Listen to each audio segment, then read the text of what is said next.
నిజామాబాద్ జిల్లా ఎడపల్లి మండలంలోని కుర్నాపల్లి గ్రామానికి చెందిన పాంచెల్ గీతేష్ నిజామాబాద్ పట్టణంలోని బంధువుల ఇంట్లో శుభకార్యాన్ని హాజరు చేసుకుని వస్తుండగా గురువారం రోజున రాత్రి 12 గంటల మధ్యలో బీహార్ దుండగులు గీతేష్ పై దాడి చేశారు.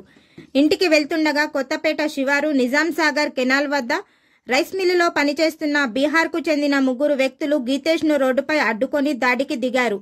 తీవ్రంగా గాయపరిచి ఆయన వద్ద ఉన్న 1000 రూపాయలు కెమెరా మొబైల్ ఫోన్ను దొంగిలించారు.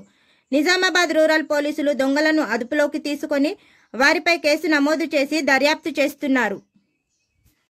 నా పేరు గీతేష్, ఫోటోగ్రాఫర్, కుర్నాపల్లి విలేజ్. మరి ఫోటోగ్రఫీ చేస్తూ జీవనం సాగిస్తున్నాను.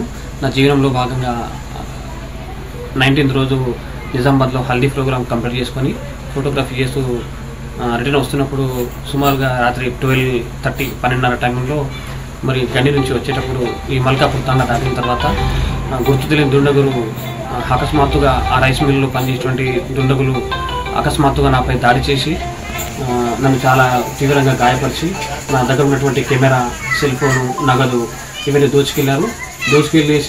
దోచుకెళ్ళిన తర్వాత కూడా నన్ను చంపేద్దామనే ఉద్దేశంతో వాళ్ళు నన్ను చాలా ఘోరంగా నాపై దాడి చేశారు. కేవలం హెల్మెట్ ఉండడం వల్ల నేను ఈరోజు బతకగలిగాను. హెల్మెట్ ఇంకా లేకుంటే ఖచ్చితంగా వాళ్ళు నన్ను ఫస్ట్ అటాక్ తలపినే చేస్తున్నారు సార్. అది థ్యాంక్ యూ.